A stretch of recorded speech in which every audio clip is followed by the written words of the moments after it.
नमस्कार।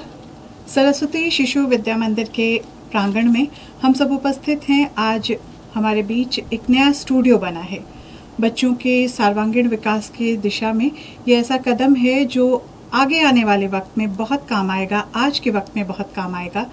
और जैसे कहते हैं कि परिवार के बड़ों का होना बहुत आवश्यक होता है, तो विद्यालय परिवार के दो बड़े अग्रज हमारे साथ आज जुड़े हुए हैं। श्रीमान डोमेश्वर साहू जी, क्षेत्र संगठन मंत्री विद्या भारती, नमस्कार जी, पश्चिम उत्तर प्रदेश से। और हमारे साथ एक और गणमान्य जुड़े हैं, श्रीमान प्रदीप गुप्ता जी, प्रांत संगठन मंत्री विद्या भारती जी। आप दोनों का बहुत स्वागत है हमारे विद्यालय प्रांगण में कि आप पधारे और हमारे उद्यान का आपने आज शुभारंभ किया। आपकी यात्रा तो बहुत पुरानी रही होगी श्रीमान, तो किस तरह से उस यात्रा का आरंभ अगर आप याद करें तो क्या याद आता है? किस संदर्भ में यात्रा की बात? विद्यालय विद्या भारती जी। अच्छा, ऐसे मैं राष्ट्रीय स्वयंसेवक संघ का प्रचारक हूँ जी। और मैं तो 1985 में जी। और संघ के प्रचारक मैंने जो पूरा समय दे करके संघ के लिए काम करता है, ऐसा दायित्व तो मेरे तरफ और है आया उसमें जी। और 2001 से मैं सरस्वती शिशु मंदिर योजना, जिसको हम आज विद्या भारती अखिल भारतीय शिक्षा संस्थान के नाम से जानते हैं, जो देश में शिक्षा क्षेत्र में काम कर रहा है, तो 2001 से मैं और इस योजना में आया हूँ जी। तो उसमें 2001 से लेकर के अभी 2026 ये काफ़ी लंबा समय है। इस बीच में और काफ़ी क्रमशः और परिवर्तन, प्रगति, अनेक प्रकार के नए नए प्रयोग, ये सारा इस समय जो चल रहा है, तो स्वाभाविक रूप से मुझे लगता है 25 साल में काफ़ी अंतर आया है शिक्षा क्षेत्र में।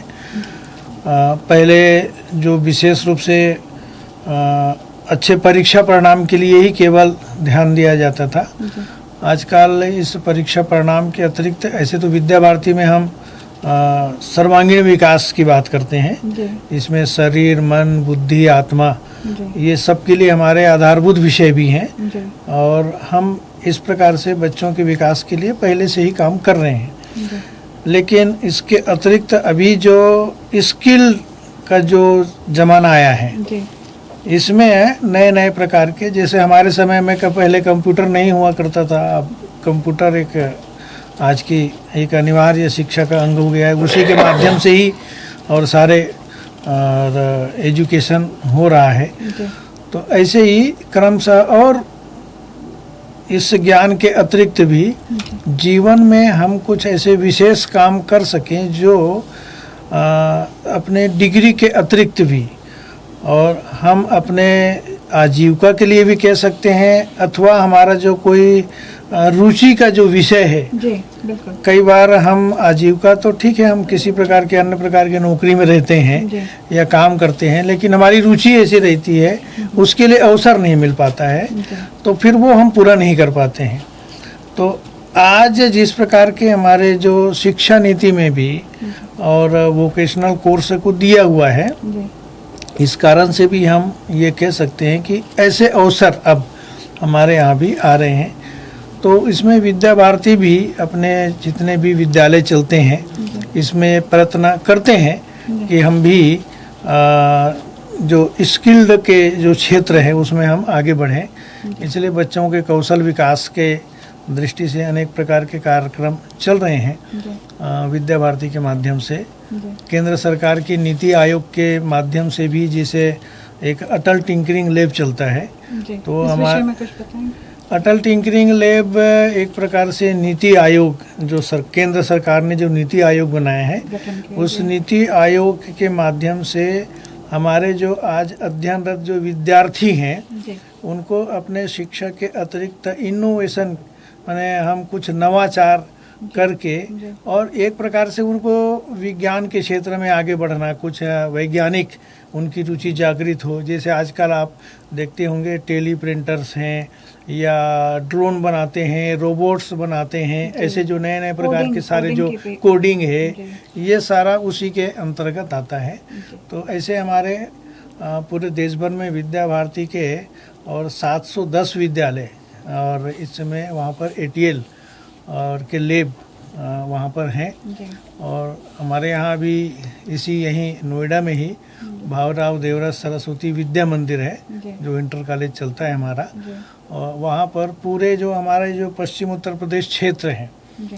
जिसमें हमारे ब्रज, मेरठ और उत्तराखंड ऐसे मिला करके जो हमारे विद्यालय चलते हैं, ऐसे तो हमारे विद्यालय शिशु मंदिर, विद्या मंदिर, इंटर कॉलेज ऐसे मिला करके और 1261 विद्यालय चलते हैं। उसमें 41 और हमारे पास विद्यालयों में ATL लैब है। तो उस ATL लैब के जितने भी अभी हमारे और मेंटोर हैं और उसके जो टेक्निकल जो है प्रभारी हैं, ऐसे सारे लोगों का एक वर्कशॉप चल रहा है यहाँ पर। अच्छा। तो ये भी ये मतलब ये ऐसा क्षेत्र है कि जिसमें हम अपने बच्चों को काफ़ी अवसर दे सकते हैं कुछ नया करने के लिए। जी। तो ऐसे छोटे छोटे स्किल, अब ये तो है वास्तव में इंटर कॉलेज की दृष्टि से, माने विद्या मंदिर जिसको हम 6 से 12 ऐसा कहते हैं। जी। जी। लेकिन शिशु मंदिरों में भी जहाँ पर केवल 5 तक के विद्यार्थी पढ़ते हैं, जी। उनको भी कुछ सीखने को मिले, इसके लिए अनेक प्रकार के प्रयोग हमारे जी। शिशु मंदिर में भी चलते हैं। जी। तो उसमें से जैसे ये एक इस आयु के बच्चे के भी मन में भी ज़्यादा उत्सुकता रहती है और सीखने की प्रबल इच्छा भी रहती है। हाँ, इच्छा रहती है, क्योंकि वो तो आजकल जो है मैं ये कह सकता हूँ जैसे ये मोबाइल का जो युग है, जी। तो शायद पेरेंट्स जितना नहीं जानते उससे छोटे बच्चे उससे ज़्यादा मोबाइल में, वो चाहे वो जी। फ़ोटो खींचना हो, वीडियो बनाना हो या रील्स बनाने हो, तो ये सारे इस प्रकार के सारे काम वो कर लेते हैं आजकल। फोटोग्राफी भी वो कर लेते हैं, ऐसी जी। स्थिति सब बच्चों की है। तो ये इस प्रकार के जो युग है आज, जी। तो वो मैं ये कह सकता हूँ कि ये 25 साल में काफ़ी परिवर्तन आया है। ये जो आया है। और जो परिवर्तन आता है शिक्षा क्षेत्र का काम है जी। कि उसके अनुरूप ये है कि जीवन मूल्य को बचा करके, जी। माने हम जिस देश में रहते हैं, जिस देश की हमारी कुछ रीति नीति हैं, हमारे आदर्श हैं, हमारे जो जीवन दर्शन हैं, जी। उसके साथ समझौता ना करते हुए अनेक प्रकार के प्रयोग जिसके कारण से हमारे देश का कैसे अच्छा विकास हो सकता है, इसमें सबकी सहभागिता चाहिए, उसमें बच्चों की भी सहभागिता चाहिए, उनकी दिशा भी से तय करना, ये हमारे विद्या भारती के विद्यालयों का ये उद्देश्य। कार्य है, उद्देश्य है। जी। उस दिशा में हम प्रयत्न कर रहे हैं। जी। आप अपने परिचय से आरंभ करें अगर श्रीमान, तो पुरानी यात्रा से जब शुरुआत की थी तब के अनुभव से। मेरा नाम प्रदीप गुप्ता है। जी। मैंने दिल्ली में अपनी पढ़ाई पूरी की 1994 में, तो मैं संघ का प्रचारक बना। जी। और 2010 से जम्मू कश्मीर विद्या भारती का काम मेरे पास में संगठन मंत्री के नाते आया। तो जम्मू कश्मीर में आतंकवाद था, जी। जम्मू कश्मीर में अलगाववाद है, जी। जम्मू कश्मीर में जब मैं गया तो विकास भी इतना नहीं था। जी। पहाड़ी इलाके थे, सड़कें नहीं थी, बिजली नहीं थी, मोबाइल नहीं थी। तो उस कठिन चुनौती में भी हम अपने विद्यालय प्रारंभ करें, जी। तो उस काम में हम लोग लगे और विद्यालय भी प्रारंभ किए। और विद्यालयों को आज के समय में जिसे हम बोलते हैं मॉडर्नाइज करना, जी। और जैसे भाई साहब ने कहा आज के समय के हिसाब से। भारतीय संस्कृति को बचाए रखना, तो हम जी। एक शब्द बोलते हैं कि हमें विद्यालय मॉडर्नाइज तो करने हैं, वेस्टर्नाइज नहीं करने हैं। जी बिल्कुल। तो उस दृष्टि से काम कर रहे हैं।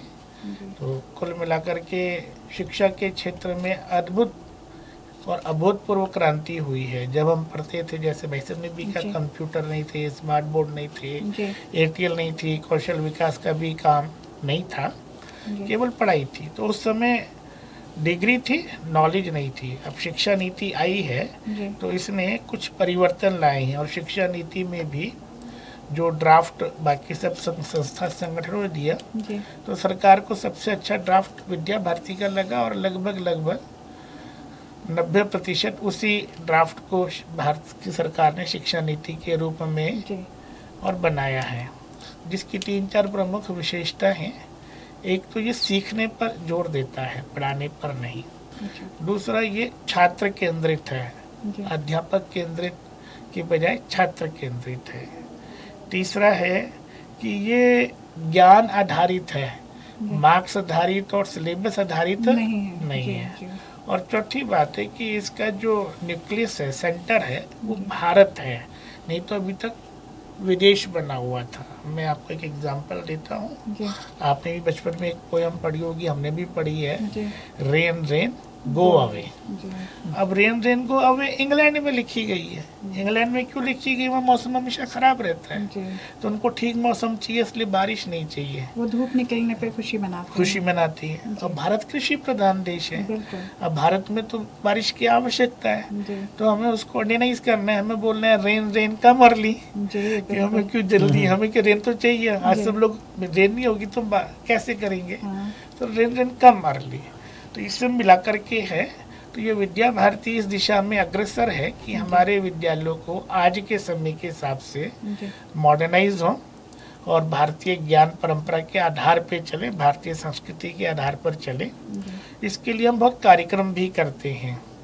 अभी जैसे यहीं पर बताया था, जो सारा विकास का आप बैठे थे, जी पीछे एक बहुत अच्छा कार्यक्रम हुआ, मातृ पितृ पूजन इस विद्यालय ने किया। जी तो 1100 बच्चों के अभिभावक आए थे, 1100 बच्चों के अभिभावक आए थे। तो बच्चों ने उनका पूजन किया, जैसे भगवान का पूजन करते हैं, तिलक लगाना, हार पहनाना, मिष्ठान खिलाना, पानी देना, जी उनका परिक्रमा करना, उनसे आशीर्वाद लेना। जी और फिर इन सब ने मिलकर के 1100 बच्चों के पेरेंट्स, लगभग 1100 बच्चे, इन सब ने मिलकर भारत माता का पूजन किया। तो एक बड़ा मनोरम दृश्य भी था मनोरम दृश्य था। और बड़ा भावुक दृश्य भी बना था। तो ये भारतीय संस्कार जो रहते हैं कि जी जिस माता पिता ने हमें जन्म दिया और जिस देश में हमें जन्म मिला है, दोनों का हम कैसे सम्मान करते हैं। जी तो छोटे बच्चों में जब ये संस्कार जाता है, 3 साल का बालक है, 4 साल का बालक है, तो उनके अंदर ये भारतीय परंपरा के प्रति एक आस्था और श्रद्धा दोनों जगती है। जी उसी के साथ साथ में जैसे ये स्टूडियो खुला है, जी अब इतना बड़ा कार्यक्रम का प्रचार ठीक से हो तो सोशल मीडिया, प्रिंट मीडिया, जी। इलेक्ट्रॉनिक मीडिया, जी और हमारे बालक भी इस चीज़ में सीखने में बहुत उत्सुक हैं। जैसे आज आप इंटरव्यू ले रहे हैं, जी और मेरा तो पिछली बार ही 3rd क्लास के बालक ने इंटरव्यू लिया, थोड़ा ऐसे ऐसे सवाल पूछे थे कि मेरे को लग नहीं रहा था कि तीसरी क्लास का बालक ऐसे सवाल पूछ सकता है। उसका कॉन्फिडेंस देखते ही बनता था। तो बालकों के अंदर ये भी आती है। और उसी ने 3 साल के बालक ने मेरा इंटरव्यू लेने के बाद में उसके नोट भी उसी ने तैयार किए। जी बहुत सारे बालक मैंने यहाँ देखे हैं विद्यालय प्रांगण में, जो इतने बढ़िया श्लोक बोलते हैं कि हमने संस्कृत पढ़ाई की है लेकिन उतना बढ़िया हम भी नहीं बोल पाते हैं। जी तो ये बालकों के विकास के लिए एक बहुत अच्छा माध्यम है जी कि स्टूडियो में वो social media, print media, electronic media, सब तरह की चीज़ों को अभी से सीखने का उनका अवसर मिलेगा, जो शायद हमें हमारे समय में नहीं मिला। इतनी जल्दी नहीं मिला था। बिल्कुल। पर ये बालकों मातृ को पूजा में भी जो लोग आए होंगे उनको वो चीज़ें सीखने नहीं मिली होंगी जो अपने बच्चों से सीखने मिली। बच्चों से सीखने को मिली। तो ये बात भी रही है। जी तो ये कुल मिलाकर के शिक्षा के संदर्भ में भी अद्भुत प्रगति हुई है, अपूर्व प्रगति हुई है। जी और संस्कार पक्ष जिसे हम बोलते हैं, तो उसके अंदर भी हम ये कह सकते हैं भाई जी कि मतलब हमारे संस्कृति का, भारतीय संस्कृति का, भारतीयकरण का ये शिक्षा का रूप है विद्या भारती। हाँ जी। तो अब जैसे समय बदल रहा है और हमारा शिशु मंदिर भी बदल रहा है, बहुत बदला है, तो इसके भविष्य के लिए या इस पे और काम करने के लिए पुराने दिनों को अगर याद करते हुए देखें तो समस्याएं आई होंगी उस वक्त जब आरंभ किया होगा। तब जब आरंभ किया था उस समय तो स्वाभाविक है कि, लेकिन जब हमारा जो शिशु मंदिर योजना प्रारंभ हुआ ना, 1952 में प्रारंभ हुआ। जी तो देश को आज़ादी मिले कुछ ही वर्ष हुए थे।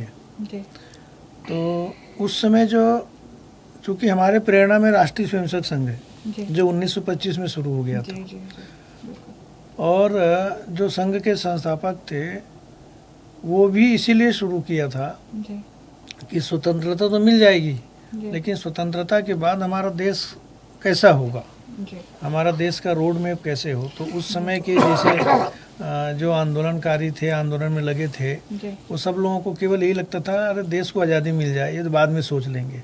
लेकिन डॉक्टर हेडगेवार जी ने दूर का सोचा था कि ये जो है केवल आज़ादी मिलने से काम नहीं होगा, देश की आज़ादी जो है वो स्थायी हो। जी ऐसा नहीं कि बार बार क्योंकि हमारे देश में कई बार कई लोगों ने आक्रमण किया, कई बार हम गुलाम हुए, ये स्थिति नहीं आना चाहिए। तभी संभव है कि जब हमारे इस देश के जो मूल निवासी है जी इन सब लोग अपने देश के प्रति और सच्ची निष्ठा के साथ, राष्ट्रभक्ति के साथ और एक जवाबदेही के साथ जब काम करेंगे तभी ये संभव होगा। तो संघ ने जो उद्देश्य उस समय प्रारंभ किया था कि ये जो देश है इस देश के प्रति निष्ठा माने राष्ट्र भक्ति से ओतप्रोत नागरिक निर्माण करना, जी ये जो संघ का उद्देश्य था, जी यही उद्देश्य हमारे विद्या भारती का भी था। देखिए ज्ञान प्राप्त करना एक अलग चीज़ हो गई। बिल्कुल हमारे यहाँ इसलिए एक शब्द प्रयोग करते हैं आजकल हम लोग कि जो देश की जो शिक्षा है वो कैसी हो, ऐसा कहते हैं। जी तो किसी भी देश की जो शिक्षा है वो राष्ट्रीय होना चाहिए बिल्कुल और ज्ञान है वो वैश्विक होना चाहिए। तो ये हमारी शुरू से संकल्पना रही है, ऐसा नहीं। इस पे थोड़ा बताइए कि वैश्विक किस तरह से वैश्विक होगा? मतलब विश्व के सभी प्रकार के ज्ञान हम प्राप्त कर सकते जी हैं। मतलब ऐसा नहीं कि हम सीमित हैं कि हमको इतना ही करना है, केवल हमारे देश में जो चलता था केवल वही और ज्ञान रहना चाहिए। जी। हमारे देश की भी ज्ञान परंपरा बहुत विकसित रही है, हमेशा लेकिन आज की आवश्यकता के हिसाब से कुछ चीज़ें ऐसी भी हो सकती है जो कालबाह्य है, आज की आवश्यकता नहीं है। जी हम उसको पढ़ने के बजाय आज की जो आवश्यकता, जैसे हम यही कह सकते हैं, जैसे आज मान लो कंप्यूटर तो हमारे देश ने शुरू नहीं किया ना, तो वो ज्ञान हमको प्राप्त आखिर हम कर रहे हैं कि नहीं कर रहे हैं। जी बिल्कुल हमारे देश में तो कंप्यूटर नहीं था पहले। नहीं था। तो आज कोई भी ऐसे वैश्विक ज्ञान है, आज मान लो किसी देश ने AI विकसित किया, जी तो आज AI सब लोग आखिर उस दिशा में जा रहे हैं कि नहीं जा रहे हैं, तो उसका अध्ययन करना है।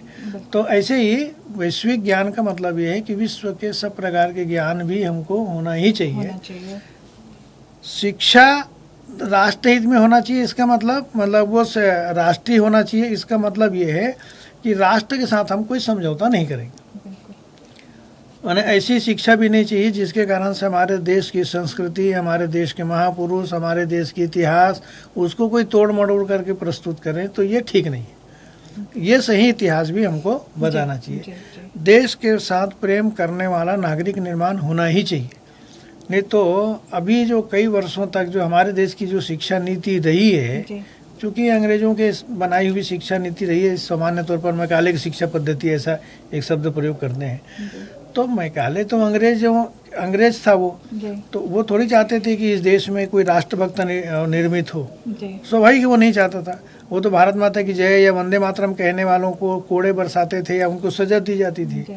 तो उनकी शिक्षा नीति में तो राष्ट्रभक्ति नहीं हो सकती थी। किसी की छाया में रह करके जो शिक्षा चलती थी उसको बिल्कुल ही बदलना था। हाँ, तो इसीलिए आज हमको अपने देश में अपने नागरिकों को अपने देश के प्रति प्रेम करना, ये पहली हमारी प्राथमिकता होनी चाहिए।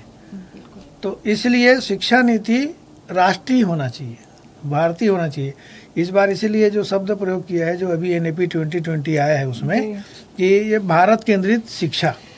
बहुत पहले से विद्या भारती करती है। हाँ, हम तो कर रहे थे ना, लेकिन सरकार ने नहीं किया हुआ था। जी अब सरकार की जो शिक्षा नीति थी वो तो विदेशी और उससे बहुत प्रभावित रही है। जी पहले वो ब्रिटिश के इंग्लैंड सेंटर था, जी। बाद में वो अमेरिका सेंटर भी हो गया था।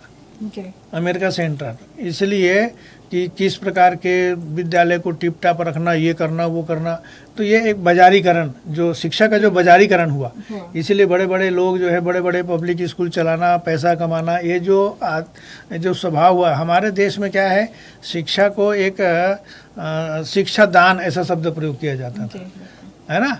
बड़े बड़े ट्रस्टी या बड़े बड़े जो राजा महाराजा हो, चाहे और ऐसे सेठ साहूकार हों, वो शिक्षा के केंद्र इसलिए शुरू करते थे कि लोग शिक्षा ग्रहण करें, जी, शिक्षित हो, आगे है ना, बढ़ो। शिक्षित हो, आगे बढ़े, इसके लिए था, पैसा कमाने के लिए नहीं होता था। जी, अब जो अमेरिका केंद्रित शब्द मैंने इसलिए प्रयोग किया जी। कि वो फिर वो जो है कि बड़े बड़े उद्योग जैसा हो गया, इसलिए बड़े बड़े स्कूल चलते हैं, फीस वहाँ के देखो, और वहाँ से जो कमाई होती है तो वो उसका एक उद्देश्य ही हो गया। जैसे उद्योग लगाना उद्देश्य होता है कि हम अच्छा पैसा कमाएं, वैसे ही विद्यालय भी इसी प्रकार से हो गया। जी, तो इसलिए ये एक अंतर है कि जो हम जब कहते हैं कि शिक्षा राष्ट्रीय हो और जो ज्ञान है वो वैश्विक हो, जी, सार्वदेशिक हो, मतलब पूरा विश्व के सभी देशों में से हम शिक्षा ग्रहण कर सकें, जी। ये इस प्रकार के अच्छी बातों को चुन लेना है, चुनना अपनी है। भारतीयता बरकरार रखनी है राष्ट्रीयता के साथ, और इसके लिए तो शिशु मंदिर हाँ जी, संकल्प इसी करते हैं। इसी के हिसाब से ही प्रारंभ हुआ था, प्रारंभ से ही यही जी। कल्पना थी। जी, और आज पूरे देश भर में सभी प्रदेशों में आज विद्या भारती के विद्यालय और चल रहे हैं। चल रहे हैं और बहुत बढ़िया चल रहे हैं। जी, सभी प्रकार की परिस्थितियां भी हैं, अलग अलग, छोटे बड़े सभी विद्यालय बड़े हैं, सभी जगह ऐसा है, क्योंकि हमारे देश में इतनी और विभिन्नताएं हैं, विविधताएं हैं, जी, जलवायु आर्थिक दृष्टि से भी कहें, कई जगह अनेक प्रकार की समस्याएं हैं। जी, पर्वतीय क्षेत्र है जहां आर्थिक अभाव है, वहां पर इस प्रकार के विद्यालय, बड़े बड़े विद्यालय, ऐसे संसाधन वाले विद्यालय नहीं चला सकते, नहीं चलेगा। लेकिन उस अभावग्रस्त क्षेत्रों में भी अच्छी शिक्षा और संस्कार मिले। ये जो विद्या भारती की संकल्पना है जी, वो छोटा भी होगा तो भी वहाँ से निकलने वाला विद्यार्थी जी। वो अपने राष्ट्रभक्ति से ओतप्रोत विद्यार्थी निकले, ये एक उद्देश्य जो रहता है वो हम पूरा कर रहे हैं इसी प्रकार से। जी। पर्वतीय क्षेत्र आपने कहा तो श्रीमान से पूछते हैं कि आपने तो काफ़ी अनुभव लिया वहाँ, तो उस दौरान कोई संस्मरण याद आता है जो प्रेरक भी हो और उस वक्त आपको बहुत चुनौतीपूर्ण लगा हो? ऐसे कि संस्मरण तो अनेक हैं। जी, एक पर्वतीय क्षेत्र में थोड़ा रिमोट एरिया भी था, जी। विद्यालय चलाना था।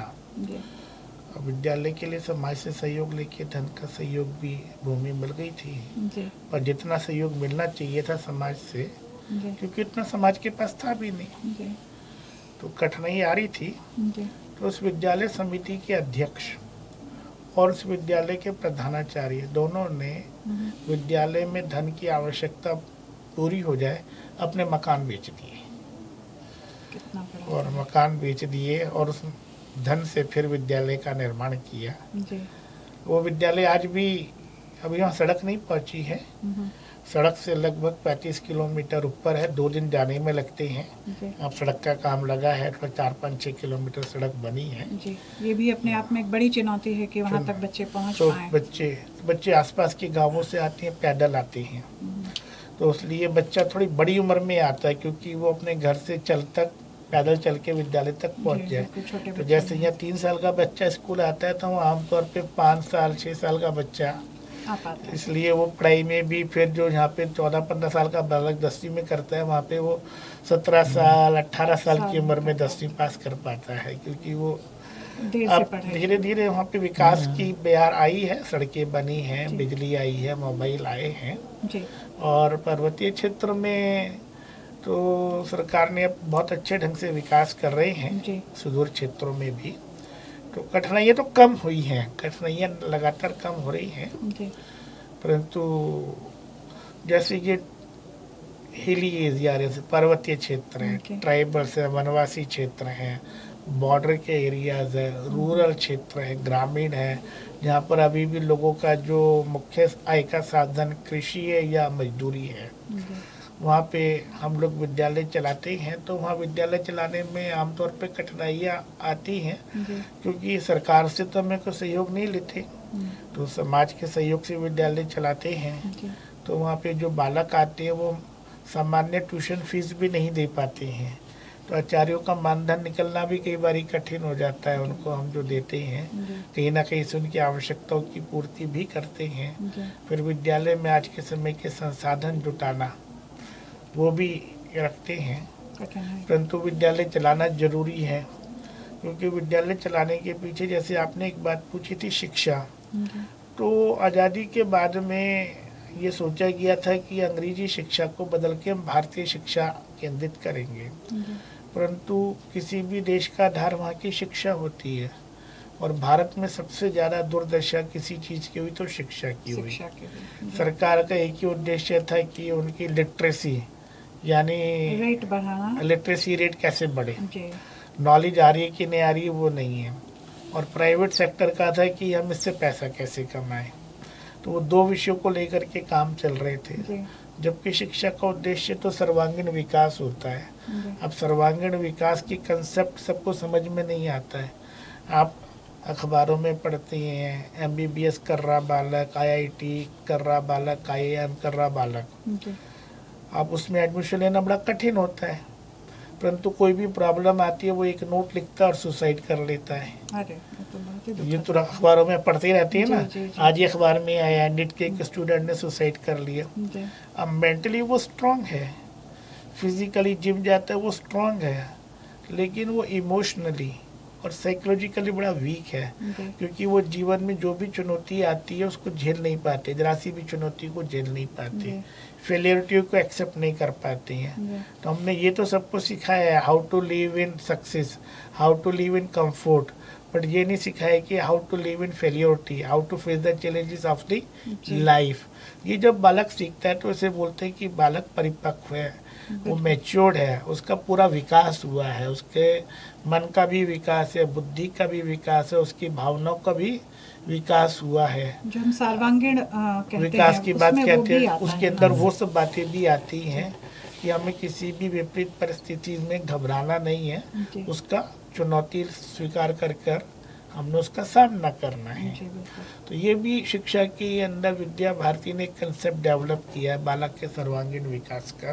जी और मैं कह सकता हूँ कि हमारे विद्यालय से निकलने वाले बालक जी इसी विषय पे मैं आने वाली थी कि कि इसरो में भी काम करते हैं। इसरो में भी काम कर रहे हैं, सब जगह कर रही हैं, सेना और में वो भी। इतनी जल्दी डिप्रेशन में नहीं आने वाले।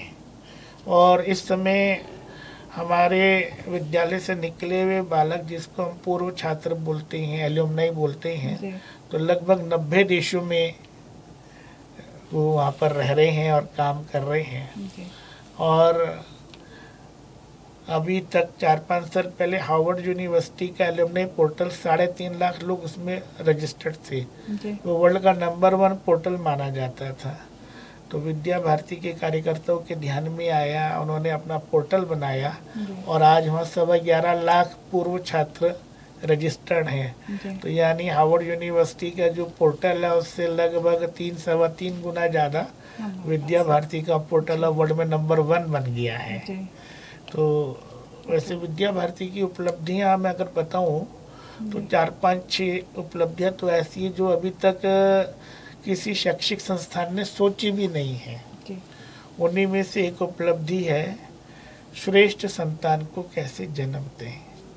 विद्या भारती ने गुजरात के गांधी धाम में केंद्र विकसित किया है, जी उसका नाम है समर्थ भारत केंद्र, और उसकी जो थीम है वो यही है, श्रेष्ठ संतान कैसे हो।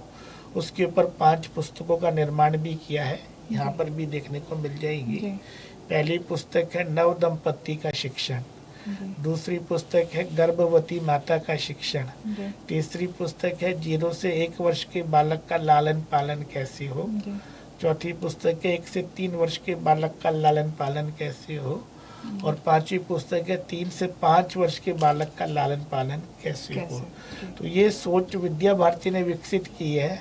ये ना तो सरकारी, गैर सरकारी, देशी विदेशी किसी भी शिक्षण संस्थान ने अभी इस दिशा में सोचा भी नहीं। सोचा भी नहीं। दूसरा, विद्या भारती ने कहा कि एक बालिका एक नहीं 2-2 घरों को संभालती है।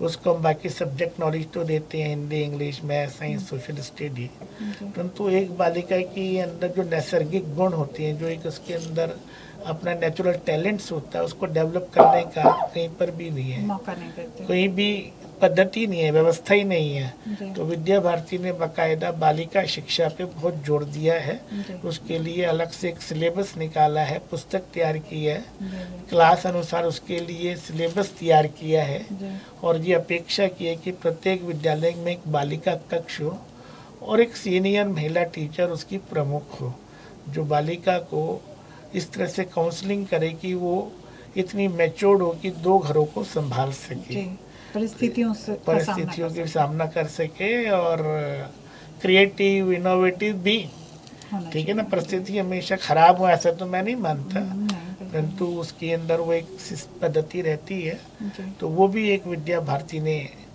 विकसित की है। सर्वांगीण विकास की बात मैंने आपको बताई, पूर्व छात्रों की बात हमने बताई। ऐसे विद्या भारती ने जॉयफुल टीचिंग कैसे हो, जॉयफुल लर्निंग मतलब बच्चों को पढ़ने में मजा आए, टीचर को पढ़ाने में मजा आए, तो इसके लिए भी क्लासरूम टीचिंग में पंचपदी अधिगम एक शिक्षण पद्धति विकसित की है।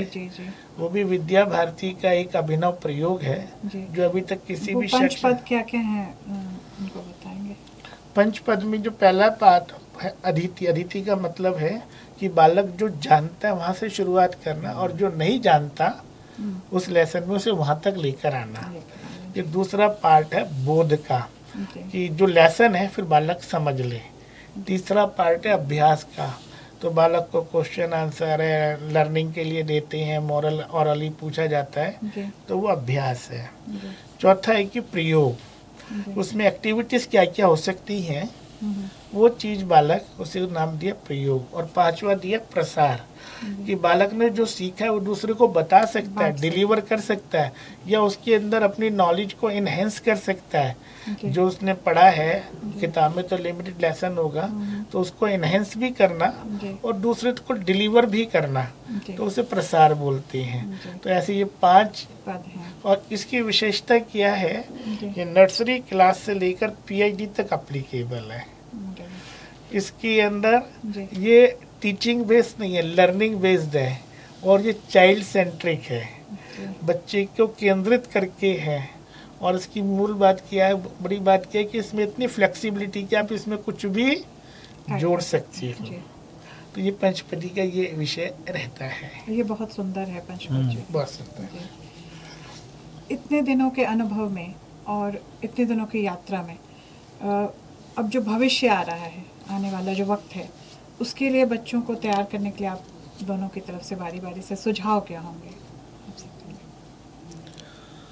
देखिए, कोई भी जो विद्यार्थी तैयार होता है जी, तो वो समाज के विभिन्न क्षेत्रों में जी, अपने दायित्वों का निर्वहन करे, जी, तो वो एक प्रमुख कार्य होता है। जी, तो अभी जैसे कहा ना कि हमारे पूर्व छात्र हैं, क्योंकि हमारे यहाँ से निकलने के बाद तो वो सब पूर्व छात्र होंगे, जी, जी, जी, तो समाज के सभी क्षेत्रों में उनकी रुचि बढ़े। जी, जैसे आजकल हो गया ना कि माता पिता का क्या है, वो इंजीनियरिंग क्षेत्र में जाना चाहिए या चिकित्सा क्षेत्र में जाना चाहिए, इसी पर ही ज़्यादा जोर रहता है। जी, तो हमारे यहाँ ये एक प्रयत्न चल रहा है, हमारे पूर्व छात्रों ने भी इसमें काफ़ी अच्छा और योगदान दिया है। करियर काउंसलिंग का जी, काउंसलिंग वो कर रहे हैं, जी, वर्चुअली भी कर रहे हैं और ऑन स्पॉट जा कर के भी कर रहे हैं। जी, तो जो अनेक क्षेत्र हैं, सब क्षेत्र के लिए हम किस प्रकार से जी। तैयारी दुनिया कर बदली सकते है, हैं। बहुत सारे तरह के अलग अलग तो हाँ, सब दिशा में हमको जाना चाहिए, जी, बिल्कुल। तो उस हिसाब से प्रयत्न चल रहा है। और आरंभ तो यहाँ शिशु मंदिर में ही हो जा रहा है। हाँ। अब स्किल्स को लेकिन जब से कई बार जोड़ा क्या होता है ना, जब तक विद्यार्थी रहता है तब तक जी। उनको अपने वो हम कितना भी करें, जी, ये ठीक है, हम उनको उनके सर्वांगीण विकास शरीर मन बुद्धि से वो मजबूत हो रहा, अलग बात है। जी, लेकिन आगे जाके क्या करना है, रोजी ये रोटी तो के लिए क्या यहाँ वो तो चाहिए ही ना। बिल्कुल। आखिर वो यही नहीं होगा वही तो ध्येय बाकी है। काम क्या जी, करेंगे। जी, जी, तो इसलिए उस दिशा में भी गाइड करना बहुत आवश्यक है, और उस दिशा में जो लोग गाइड कर रहे हैं उनकी प्रेरणा भी मिले। बिल्कुल। जो लोग जिस क्षेत्र में जा रहे जी। हैं या अच्छा काम कर रहे हैं, ऐसे लोगों को और प्रोत्साहित भी करना, और ऐसे लोगों का हमारे विद्यालयों में या समाज में भी अन्य स्थानों पर भी वो मोटिवेट करे, अपने विद्यालय में भी आकर के मोटिवेट करे, इस प्रकार का प्रयत्न चलता है। जैसे अभी एक हमारे अभी जो हमारे थल सेना अध्यक्ष हैं जी, जनरल उपेंद्र द्विवेदी, जी, ये हमारे सरस्वती शिशु मंदिर सतना मध्य प्रदेश में एक स्थान है, जिला केंद्र है सतना, जी, वहाँ के शिशु मंदिर का वो विद्यार्थी रहा है। तो इस समय थल सेना अध्यक्ष हैं, जी, तो हमको भी बताने में गौरव होता है। और वो जब आकर के किसी जैसे वहाँ उसी विद्यालय में वो जा कर के जब अपना विषय रखा, वो आजकल तो सोशल मीडिया का ज़माना है, फेसबुक में इतना और वायरल हुआ, अभी भी चल ही रहा है।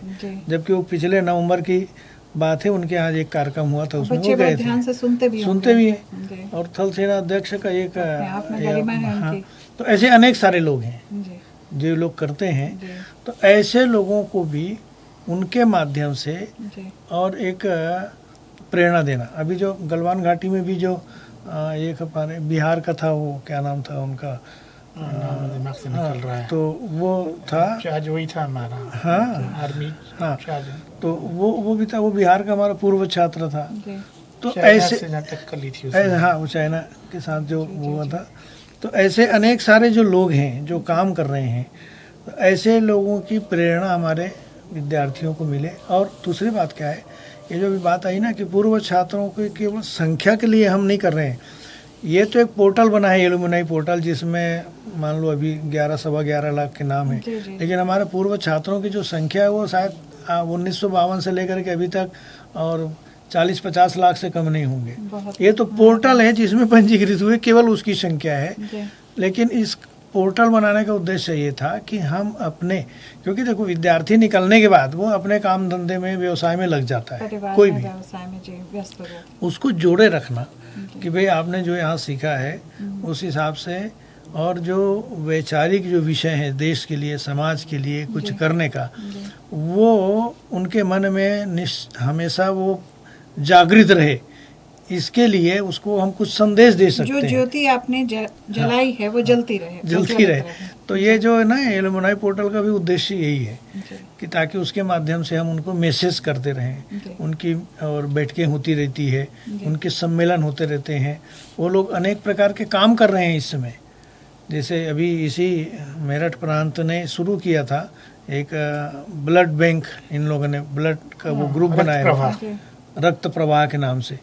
तो देश में अब वो अखिल भारतीय स्तर पर उसको कर दिया। देश में कहीं पर भी किसी को ब्लड चाहिए तो वो वहाँ से मोबाइल ऐप है उसमें दिया हुआ है, उसके माध्यम से हमारे कहीं का भी पूर्व छात्र किसी स्थान पर भी आवश्यकता है तो वहाँ पर वो उसको प्रदान करवा सकता है। तो ऐसे अनेक सारे काम, सेवा के कार्य।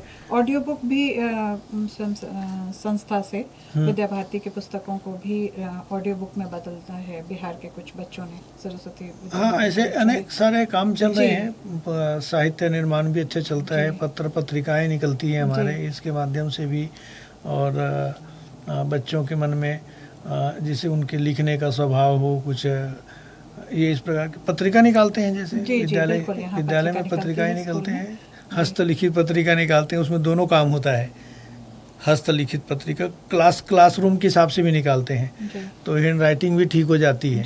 नहीं तो आजकल तो बच्चों की हैंड राइटिंग की तरफ कौन ध्यान देता है, लिखना भी नहीं चाहता। हाँ, लिखना नहीं चाहता है। हाँ, इंटर कॉलेज में पढ़ने वाले बच्चे को आप एक पैराग्राफ लिखवाओ तो वो उसमें कितने सारे शायद उसमें गलतियां निकल जाती है, इसलिए कि वो लिखने का स्वभाव आजकल कम हो गया है। आजकल तो और कंप्यूटर के कारण से तो और ये सब समस्या आ रही है। आप तो बोल के टाइप करना, बोल के आप तो और ये आसान करना। तो इन सारे दृष्टि से और हमारा प्रयत्न है कि और ये समाज में अच्छा काम करें, है ना, समाज में इनकी भी प्रतिष्ठा हो और लोगों को प्रेरणा मिले कि इस विद्यालय का पढ़ा हुआ विद्यार्थी है तो निश्चित रूप से ये अच्छा ही काम करेगा। ये भी हमारा एक समाज का जो भरोसा है वो यहाँ के स्टूडेंट्स से वो भरोसा ये बना रहे, स्थापित हो। ये भी हमारा एक काम है और इस दिशा में लोग कर ही रहे हैं। और कोई भी ऐसी घटना होती है, हमारे पूर्व छात्र उसमें संवेदना पूर्वक और सहयोग भी करते हैं। उसमें एक स्वाभाविक गुण हमारे विद्यालय के क्रियाकलापों के माध्यम, जो कि हम विद्यालय में ही इस प्रकार से कार्यक्रम करते हैं ना कि जैसे हमारे देश में कई जो अभी जैसे आपने बताया पर्वतीय क्षेत्र में कुछ संवेदनशील क्षेत्र है, जहाँ कठिन क्षेत्र है, वहाँ पर विद्यालय चलाना कठिन है, तो हम वहाँ पर एकल विद्यालय चलाते हैं निःशुल्क, वहाँ के आसपास के बच्चे भी और निःशुल्क पढ़ सकें। हमारे नगरीय क्षेत्र में भी ऐसे कई बस्तियाँ हैं जिस वक्त को हम मलिन बस्ती कहते हैं, वहाँ के बच्चे जिस प्रकार के रहते हैं उनको संस्कार नहीं मिलता, उनके परिवार का भी संस्कार वैसा नहीं होता है, जी। वो हमारे विद्यालय में भी नहीं पढ़ते हैं। तो ऐसे स्थानों पर निःशुल्क संस्कार केंद्र भी चलाते हैं। तो ये सब करने के लिए हमारे यहाँ जो अभी अध्ययनरत विद्यार्थी हैं, जी। इन सब लोगों के बीच में अपील करते हैं कि भाई तुमको जिस प्रकार की शिक्षा मिल रही है, अच्छी शिक्षा मिल रही है, क्योंकि तुम्हारे पेरेंट्स हैं वो सक्षम हैं, जी। लेकिन कितने सारे लोग ऐसे हैं कि जिनके पेरेंट्स सक्षम नहीं हैं कि अच्छे विद्यालय में पढ़ा सकें, जी। लेकिन उन बच्चों को तो अधिकार है कि उनको भी अच्छा संस्कार मिले, उनको भी अच्छी शिक्षा तो मिले। वो 5 पद का जो तो 5वां ये पद जो है प्रसाद, वो सब तो फिर उसके वहाँ पे कारण से वो उनसे हम लोग समर्पण करवाते हैं। जी। वो फिर वो कुछ अपने जेब खर्च में से जी। कुछ वो देते हैं, उन्हीं में से पूरे हमारे देश में और एकल विद्यालय और संस्कार केंद्र ऐसे लगभग 11,500 जी। पूरे देश भर में ऐसे केंद्र चलते हैं। तो हम शुरू से ही इस प्रकार से अभ्यास कराते हैं ना कि जो अभावग्रस्त लोग हैं उनको भी सहायता करना ये हमारा दायित्व है। हम इस आयु वर्ग से प्रारंभ करते हैं। इसके कारण से बड़े होने के बाद भी जब उनको जहाँ आवश्यकता पड़ती है वो वहाँ पर सहयोग करते हैं। कहीं भूकंप आ जाए, जी। कहीं पर बादल फट जाए, कहीं पर और ऐसे जैसे आपदा आ जाती है, जी। उनको सहयोग करना होता है। पहले तो ये बच्चों के सामने विषय रखते हैं जी। तो उनके तरफ से ही आता है। तो ये जो सहयोग की भावना है कि जी। क्योंकि किसी भी क्षेत्र में रहने वाले जो लोग हैं वो भारतीय हैं, वो मेरे हैं, जी। ये भाव भावना जागृत जागृत करना। होती है। हाँ। जी। ये करता और जो उन्नति की बातें होती रहती हैं आपसे, कि जो भी उन्नति की बातें होती रहती हैं उससे तालमेल बिठा के हम आगे बढ़ें, हमारा ये उद्देश्य प्राप्त हो रहा है। आज के समय में बालक को शिक्षा देना यानी बालक का विकास करना, इसके अंदर पूरे समाज का सहयोग चाहिए। तो समाज का भरोसा तो मिलता है उसके पहले की अंदर अपेक्षा। सबसे पहले जैसे ये प्राइमरी स्कूल है जी। तो उनकी माता पिता की भी काउंसलिंग की जाती है बुला करके। अच्छा, ये कि भी स्कूल अपनी तरफ से जो बालकों को शिक्षा और संस्कार दे रहा है तो घर में भी उसके अंदर उसको वैसा माहौल मिले। जी। तो उनकी माता पिता को बुला करके, माता ही ज़्यादा आती है, ज़्यादा माता ही संभालती है, जी। तो उनको भी काउंसलिंग की जाती है बालक की संभाल के लिए, आपको जी। कैसे काम करना है। जैसे ये बताया, ये पूर्व छात्र हमारा बालक 9वीं 10वीं में 11वीं 12वीं में आ गया, जी। जीवन में उसे रोजगार की दृष्टि से किस लाइन में आगे जाना चाहिए, जी। उसे व्यवसाय की दृष्टि से जाना चाहिए, नौकरी की दृष्टि से जाना चाहिए, तो वो काउंसलिंग करते हैं। आज के समय में लड़कियों की, जैसे मैंने कहा, विशेष शिक्षा भी है और लड़कियों को थोड़ा सा स्पेशल ट्रेनिंग मनोवैज्ञानिक रूप से। मनोवैज्ञानिक रूप से भी देनी है और सामाजिक तौर पे भी उनकी सामाजिक सुरक्षा बनी रहे। बैक टच, बुक टच क्या होता है, तो इसकी दृष्टि से भी काफ़ी एक ग्रुप उस दिशा में भी जी। काम कर रहा है। जी। तो आज के समय में जो बालकों का विकास करना है वो पूरे समाज का, घर का, परिवार का, समाज का होता है। जी। और जो हमारे बालक पढ़ के निकलते हैं तो उनसे 3-4 तरह की अपेक्षाएं होती है, कुछ तो बताई। जी। पहली अपेक्षा ये होती है कि स्कूल से जो संस्कार मिले हैं वो उनके घर के अंदर दिखाई देने चाहिए। उनके घर के अंदर उन्होंने अपने परिवार में वो संस्कार दिए, विवाह हो गया, बालक है, पत्नी है, भाई बहन है, वो वहाँ पे दिखाई देने समाज में चाहिए उनके व्यवहार के घर परिलक्षित हो, ताकि और फिर पता घर लगे। से फिर जी। दूसरा है कि जिस संगठन से वो निकल कर निकले हैं, विद्या भारती से निकले हैं, जी। तो उसके लिए वो कितना काम कर रहे हैं, उसके विकास में क्या कर रहे हैं। तो कई पूर्व छात्रों ने स्कूल अडॉप्ट किए, जहाँ पे कोई कमी है, कठिनाई है, हम पूरा करेंगे, जी। काउंसलिंग करेंगे। जी। तो इस तरह से पूर्व छात्र हमारे अनेक विद्यालयों में प्रबंध समिति के नाते भी काम कर रहे हैं विद्यालय के विकास में। जी। आज भी जो टीम बैठी थी इसमें 5-6 पूर्व छात्र हमारे जी। जी। जी। इसमें कार्य में सहयोग कर रहे हैं, तन मन धन से लगे हुए हैं। और तीसरा, जैसे भाई साहब ने भी बताया है कि समाज के प्रति प्राकृतिक आपदा और देवी आपदा, मानव जनित तो एक विषय है, जी। परंतु और भी बड़ी सारे विषय चल रहे हैं। नशा मुक्ति, नशा बहुत बड़ा विषय चल रहा है। देरी से शादी होना है, बालक नहीं होना है। जी। आज के समय की जो वर्तमान चुनौतियों का सामना हम कैसे कर सकते हैं, जी। उसमें भी हमारे पूर्व छात्रों की एक भूमिका बढ़ती जा रही है। जी। विद्या भारती की भी बढ़ती जा वृक्षारोपण रही है। और स्वच्छता से और भी जुड़े फिर हैं। ये जो पॉल्यूशन एक बहुत बड़ा विषय बन रहा है, जी। तो पॉल्यूशन में हमने 3 चीजें लेके चले हैं पर्यावरण में। जी। पानी बचाना, पेड़ लगाना और प्लास्टिक का उपयोग कम करना। तो इस दिशा में भी तो वर्तमान चुनौतियां जो हैं, जो देश में और विदेश में भी हैं, जी। उनका भी सामना करना और व्यक्ति विकास, समाज का विकास और राष्ट्र का विकास। जी क्योंकि हमारे यहाँ हम कहते हैं कि व्यक्ति निर्माण से राष्ट्र निर्माण जी। और राष्ट्र निर्माण से विश्व कल्याण। राष्ट्र निर्माण सर्वोपरि है। राष्ट्र निर्माण से विश्व कल्याण, जैसे भाई साहब ने भी कहा जी कि हमारी शिक्षा राष्ट्रीय हो और ज्ञान वैश्विक हो। तो हमारा वैश्विक दृष्टिकोण है। हम सर्वे भवन्तु सुखिनः बोलते हैं, वसुधैव कुटुम्बकम बोलते हैं। हम कथा कीर्तन सत्संग में जाते हैं, मंदिरों में जाते हैं तो जय घोष लगाते हैं, धर्म की जय हो, अधर्म का नाश हो, प्राणियों में सद्भावना, विश्व का कल्याण। तो ये वैश्विक भावना। तो शिक्षा का उद्देश्य यही है कि व्यक्ति का आप सर्वांगीण विकास करें, अपने राष्ट्र का वो उस लेवल लेके जाए कि वो पूरे विश्व के कल्याण के कार्य में आ सके। तो इस प्रकार की शिक्षा वर्तमान में भी है, पहले भी तो, और आगे भविष्य में भी उसी शिक्षा को लेकर उसके लिए जो भी करना है, टेक्नोलॉजी में लेके आना है, काउंसलिंग करनी है, वो सब काम होंगे ही होंगे। विद्या भारती के माध्यम से, विद्या भारती के माध्यम से सब होंगे। बच्चों तक पहुंचेंगे। जी, आप दोनों से बात करके इतना सारा ज्ञान मिला, और मेरे साथ साथ जो हमें सुनेंगे, जो हमें देखेंगे, उन्हें भी मिलेगा।